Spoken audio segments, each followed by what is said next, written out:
കഴിഞ്ഞ 10 വർഷത്തെ medical purchase അന്വേഷിക്കാൻ സർക്കാർ തീരുമാനം. ആഭ്യന്തര ഓഡിറ്റ് നടത്താൻ ആരോഗ്യമന്ത്രി കെ മുരളീധരൻ നിർദ്ദേശം നൽകിയതിന് പിന്നാലെയാണ് നിർണായക തീരുമാനം.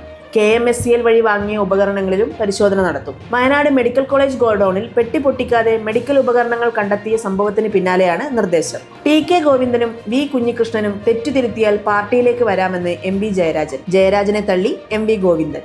MLA മാരായ TK ഗോവിന്ദനും V കുഞ്ഞികൃഷ്ണനും തെറ്റുതിരുത്തിയാൽ പാർട്ടിയിലേക്ക് വരാമെന്ന സംസ്ഥാന സെക്രട്ടേറിയറ്റ് അംഗം MV ജയരാജന്റെ പ്രതികരണത്തിൽ വെട്ടിലായി CPIM. പ്രതികരണം ചർച്ചയായതോടെ MV ജയരാജന്റെ നിലപാട് CPIM സംസ്ഥാന സെക്രട്ടറി MV ഗോവിന്ദൻ തള്ളി. പാർട്ടിയുടെ ഭാഗമായല്ല MV ജയരാജൻ സംസാരിച്ചതെന്നും MV ഗോവിന്ദൻ പറഞ്ഞു. കഴിഞ്ഞ ദിവസം പ്രാദേശിക ചാനലിന് നൽകിയ അഭിമുഖത്തിലായിരുന്നു MV ജയരാജന്റെ പ്രതികരണം. ആനക്കൊമ്പ് കേസ് പൊതുമാപ്പ് പ്രയോജനപ്പെടുത്തി മോഹൻലാൽ. വനം വകുപ്പിന് കണക്കുകൾ കൈമാറി.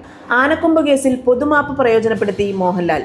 കൈവശമുള്ള ആനക്കൊമ്പിന്റെയും ആനക്കൊമ്പ് കൊണ്ട് തീർത്ത കരകൗശല വസ്തുക്കളുടെയും കണക്ക് കൈമാറി. മലയാറ്റൂർ DFOയ്ക്കാണ് കണക്ക് കൈമാറിയത്. ഹൈക്കോടതി നിർദ്ദേശപ്രകാരമായിരുന്നു നടപടി. പ്രതിപക്ഷ ഉപനേതാവ് സ്ഥാനം വേണമെന്ന നിലപാടിലുറച്ച് CPI. ഏകപക്ഷീയമായി എടുക്കേണ്ട തീരുമാനമല്ല ഇതെന്ന് CPI സംസ്ഥാന അസിസ്റ്റന്റ് സെക്രട്ടറി PP സുനീർ. പ്രതിപക്ഷ ഉപനേതാവ് പദവി വേണമെന്ന നിലപാടിൽ പിന്നോട്ടില്ലെന്ന് PP സുനീർ വ്യക്തമാക്കി. പിണറായി വിജയൻ പറഞ്ഞത് പാർട്ടിയുടെ നിലപാടാണോ എന്നത് CPIM വ്യക്തമാക്കണമെന്നും PP സുനീർ പറഞ്ഞു.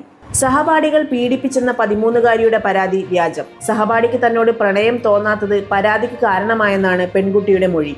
ഇതോടെ കേസ് അവസാനിപ്പിക്കാനാണ് പോലീസ് തീരുമാനം. പോലീസിന് മുമ്പിലും മജിസ്ട്രേറ്റിന് മുമ്പിലും പെൺകുട്ടി നൽകിയ മൊഴിയിൽ പീഡനം നടന്നതായി പറഞ്ഞിട്ടില്ല.